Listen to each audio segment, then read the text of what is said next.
Hello, welcome to the Only Chip in the Cookie. I'm your host, Larry from Iowa. I want to thank everybody for tuning in and for listening and for watching now that we're on YouTube. Definitely appreciate the support.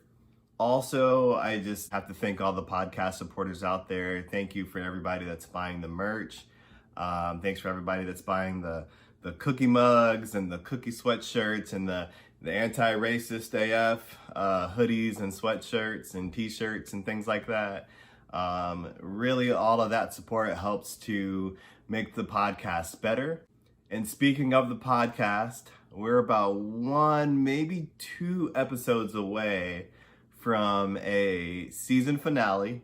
At that time, I'll take just a brief hiatus, maybe a few weeks off to focus on season 2 of the podcast, which if things go according to plan, it's going to be bigger and better. I'll talk to you guys a little bit more about that as time moves along. Also, it'll give me some time to focus a little bit more on my business, Latitude DM.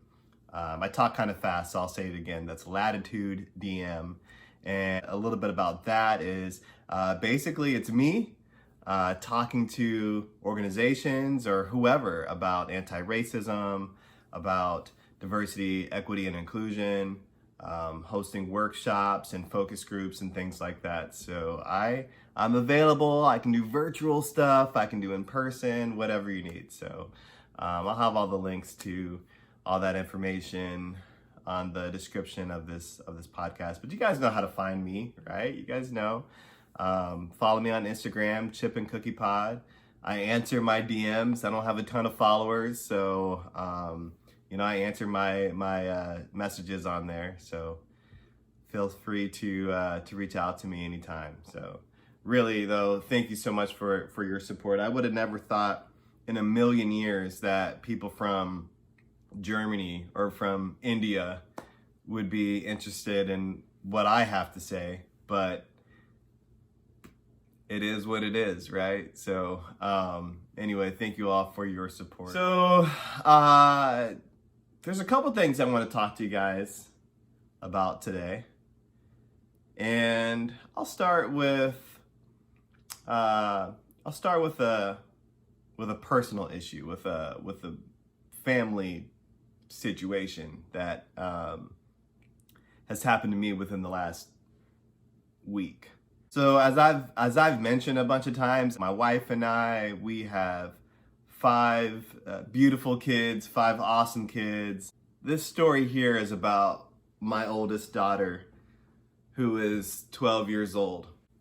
My 12-year-old daughter is this amazing athlete, right? So about 5 weeks ago, my daughter was complaining about some pains in her foot and ankle area, right?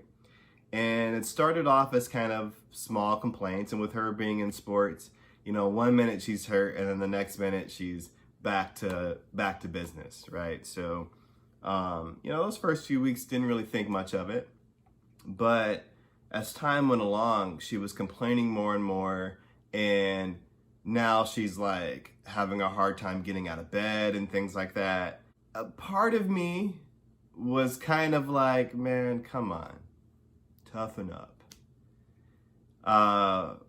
But honestly, with the more that I've been educating myself on some of the stigmas that Black people face, and yes, even though I'm Black, I don't know everything about every issue that Black people go through, right? And so as I'm learning more about the stigma of Black women having higher pain tolerances and things like that, I thought, you know what? I don't want to set this type of standard for my daughter to where we just blow off whatever pain or discomfort that she feels, right?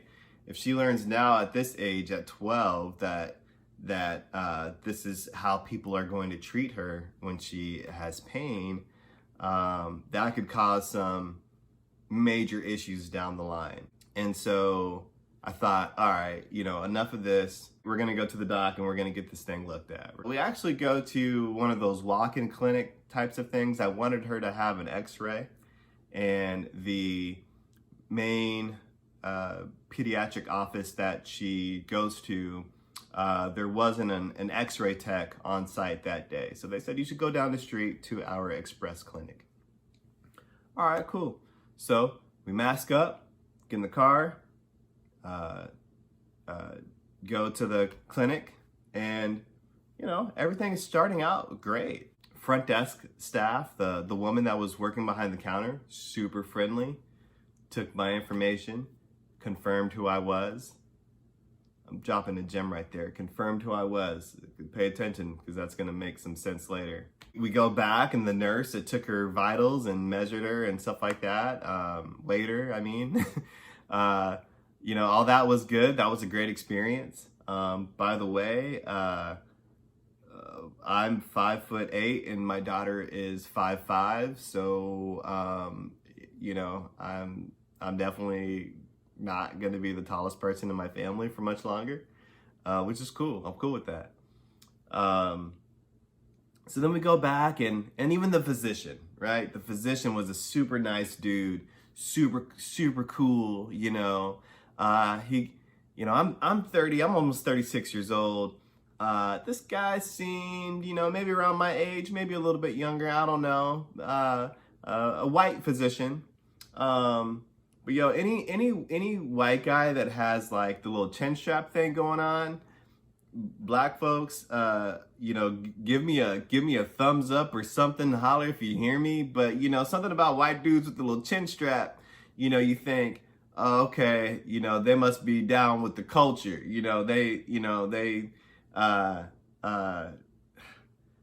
don't even know how to describe it, but kind of puts you in a certain mind state, right? So he basically kind of reminded me of like an R&B dude or something like that, right? But I did kind of feel like, felt like he was maybe talking a little differently, like he was trying to be down, I felt like he was maybe kind of trying a little too hard to kind of wave his I'm black friendly flag, Again, if you're black, I'm sure you know what I'm talking about. And if you're not black, yeah, this is a thing that happens, and this is a thing that we go through. So, he's checking out her foot and doing all that stuff, and having her stand on one leg and hop around and blah, blah, blah. And then they finally go back and they do the x-ray. Comes back a short time later. X-ray turns out negative. And what the issue is, according to him, is that she has just some really bad shin splints.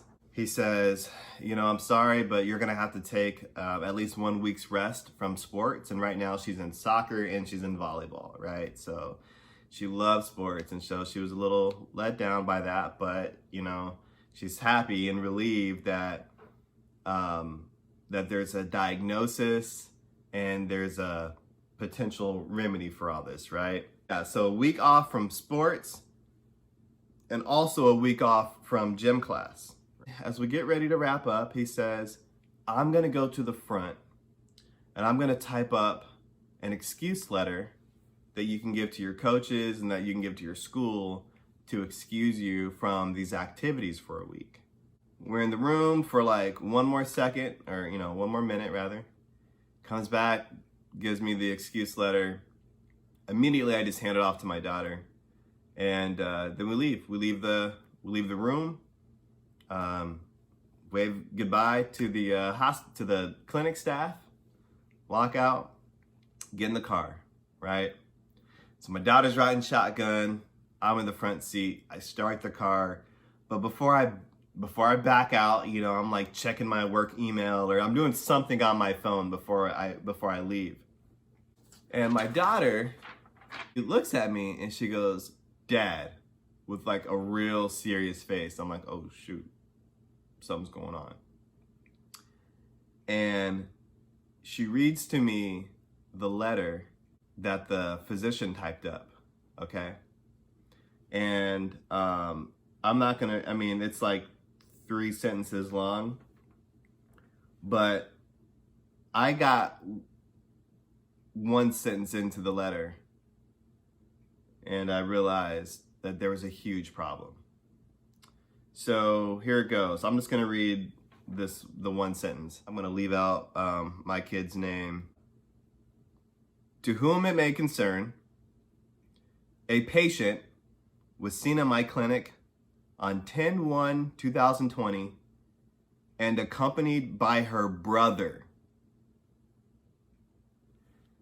Yo, accompanied by her brother.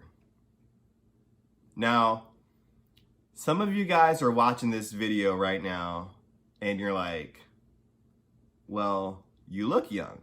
And hell, I'll admit it. Yeah, I do look young. Okay. But that's not the point. I was furious. I was so mad. I get out the car immediately. I snatch that letter, get out the car, go back in the clinic. I said, hey, I need to talk to the physician ASAP. Well, what's wrong? On this letter, he says that I'm her brother. And it's a small clinic, right? And they're like, oh, okay, we're sorry, we'll fix that, you know. But it's a small clinic, and I'm looking around. I'm trying to find this guy because I want to give him a piece of my mind. And of course, he's nowhere to be found. But I was so mad. And if you're having a hard time understanding where the rage comes from, I'm gonna do my best to try to break it down for y'all. It was just appalling to me that we were in this room with this dude for at least like 25 minutes. Why did he assume that I was her brother? He made a comment earlier. He said, wow, you're tall. And he goes, do you have tall parents? And then he looks at me and then he goes, is your mom tall? Right? So I assumed that he looked at me and saw a short guy and was like, is your mom tall? But before my daughter could answer, I said, well, her grandparents are tall. And he goes, oh, okay, you know, but still not thinking anything of it.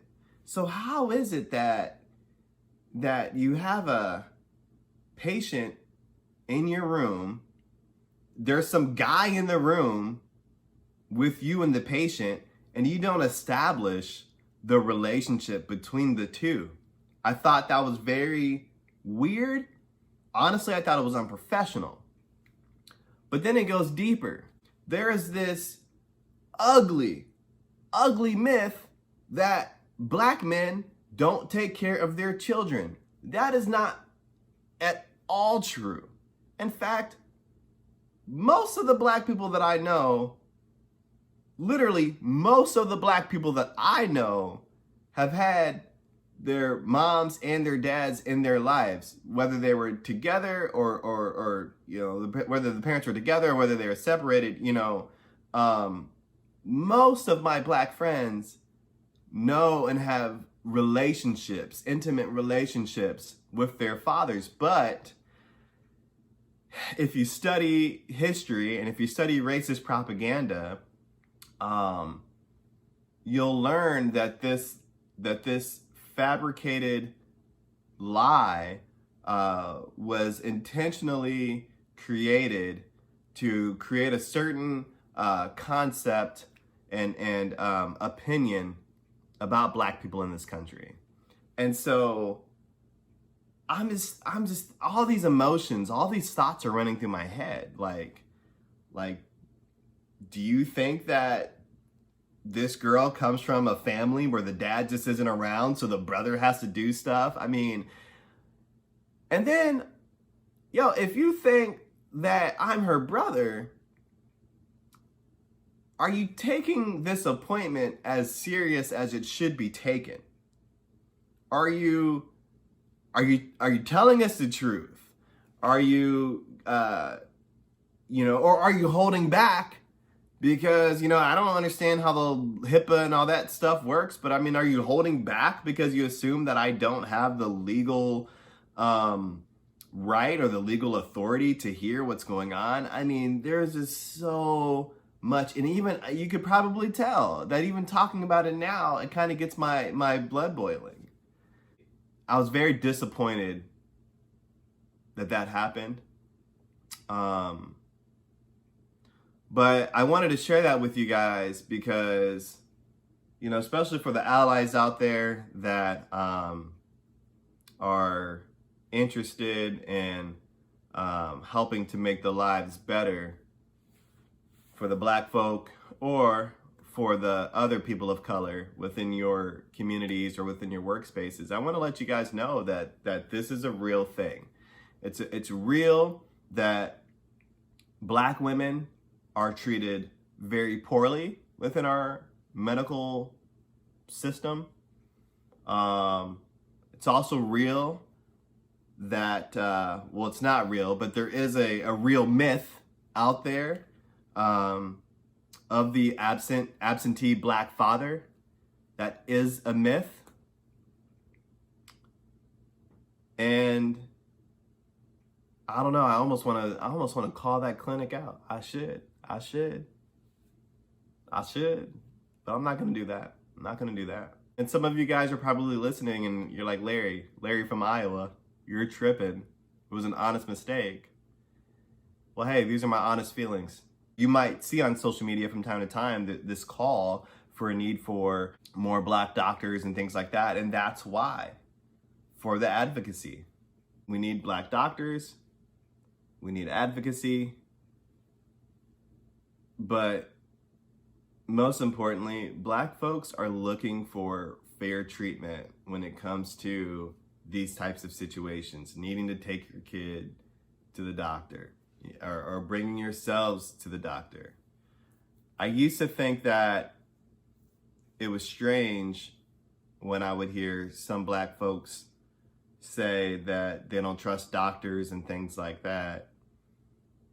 But now that I'm older and now that I'm a little bit more experienced and now that I've read up on some stuff, I can absolutely see why someone would say that. So there's something else I want to talk about on this episode today. And this is the last topic. I know the last few podcasts of mine have been relatively short, 10, 15, 20-minute episodes or so. And it seems like the folks like that, especially if I don't have a guest on, which I will have some guests on soon. I want to talk to you guys about something, and this is actually it's a pretty sad story. The last episode that we put out, it was about how to better support your BIPOC employees. And by the way, if you haven't Googled it yet, if you haven't looked it up, I'll tell you what BIPOC means. I'll tell you now. I didn't want to tell you last episode because I kind of wanted you to do some work, but I'll tell you now. So BIPOC is an acronym for Black, Indigenous, people of color, right? I'm not gonna really debate right now because some folks are with the term, some folks aren't, or whatever, blah blah blah, whatever. But in that episode, I specifically placed a call to action to get rid of all this colorblind talk. Colorblindedness can negatively impact your relationships with Black people. White people aren't the only people that can suffer from this colorblind syndrome. I'm gonna read something to you guys. This is a Facebook post. It's like filled with like a bunch of emojis and stuff like that. So I gave this a practice read a couple of times. If I kind of stutter around it a little bit, my bad. But I'm gonna read to you guys. This was a Facebook post posted by a gentleman 4 months ago, and I'll talk a little bit more about who he is after I read this post. All right, here it goes. It says, with all the tension and animosity going on with race and the one time, and for those of you that, aren't hip, one time means the police. So with all the tension and animosity going on with race in the one time, I'm on the same fence as Lil Wayne, with him saying a white cop saved his life and hasn't been too vocal based off of experiences. By the way, pause. Lil Wayne was on my favorite sports debate show, Undisputed, with Skip and Shannon, and at the height of like the BLM stuff, he was saying that Lil Wayne, the rapper, was saying that he didn't think that racism existed and that, you know, white people go to his shows and a white cop saved his life and blah, blah, blah. Therefore, racism doesn't exist in his world. All right, cool. Back to this post. So basically the person posting this post is saying like, you know, he's on the same type of mind state, right? So this person goes on to say, I was raised by the Malones and Woodruffs in my hometown for a large amount of my youth. Was my second family then and still are in 2020 if I have to say anything. The amount of food fed to me, money they spent on me outweighs any BS about race or color right now. I have family that's never done a damn thing for me or supported my business ventures, and they're my blood. They will forever be 1 million in my book, and they know who they are. They're to blame for my countryside and addiction to white women. Not complaining one bit. There were times I should have been detained for speeding, outstanding citations, outdated registration, dozing off at a red light before making it to my garage downtown Dallas after a long night out. I've passed a sobriety test after leaving a bar in Wiley, Texas by 2 white cops and still let me drive to where I was headed. And by the way, they consider Wiley, Texas to be very racist. I've never got that kind of energy from the popo. Not saying Black lives don't matter, but don't forget about your own or your experiences through growth. And then he puts in quotations, waking up. So this post was created in June. Well, the gentleman that created this Facebook post, his name was Jonathan Price. On October 3rd, Jonathan Price was at a gas station. He noticed that a man and a woman were getting in a physical altercation. His friend that was with him said that it appeared to be a domestic dispute, and Mr. Price intervened as he saw a man physically assaulting a woman. Jonathan Price goes to intervene, and he starts to get in a tussle with this guy. By the way, this couple fighting and arguing, they're white. The police show up. They draw their weapons. They fire. And now Mr. Price is dead. Jonathan Price tried, you could tell, you could feel the sincerity from that Facebook post. You know, he's shouting out some very specific families that have supported him. And my assumption is they're white, because the whole thing is about, you know, forget all this race BS. These are the people that had my back. This Jonathan Price guy sounded like a great human, sounded like a great person. And sounds like he was trying to truly live a colorblind life where people weren't being judged by the color of their skin. But unfortunately, he was confronted by an officer that assumed that he was the perpetrator, more than likely due to the color of his skin. Some folks are ignoring the realities of systemic racism. For those that are still kind of struggling with this idea, for those of you that have a hard time believing that people in 2020 are being judged by the color of their skin. I mean,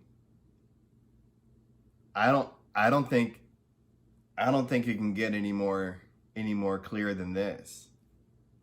This Jonathan Pryce was the good guy in this story. So he did exactly what he was supposed to do. And look what happened. White cop pulls up, automatically assumes that he's the aggressor. Kills him. At the time of this recording, there have been some updates that the officer has been arrested and charged. I don't recall what the specific charge is. I believe it's some type of a murder charge, but don't quote me on that. By the way, I did not do any prep really for this episode, but I believe that this officer, or hopefully we can say former officer, was charged for the murder of Jonathan Pryce. But people, racism does exist. There is truly a problem within law enforcement, and this Jonathan Pryce story that took place in Wolf City, Texas. This type of thing is far too common. It happens more often than you would realize. I believe that one of the reasons why this story, I don't believe there's any video of this, but I believe one of the reasons why this particular story is starting to make waves now is because Mr. Pryce has some affiliations with some former professional athletes. I believe there's some there was a white baseball player. I can't think of his name. I'm not really a baseball guy, but you know, he's been pretty vocal on social media about this situation, and I don't know where that baseball player's stance was, you know, on Black Lives Matter prior to this incident, but from what I'm reading, it definitely seems like his eyes are awakened now, and sadly, it took this tragedy for that to happen. Prayers to Jonathan Pryce. Prayers to this physician if I ever see him again. No, just kidding. And I hope you guys tune into the next episode. Like I said, just about a couple of episodes left before I take a hiatus. And but until then, holla at your boy.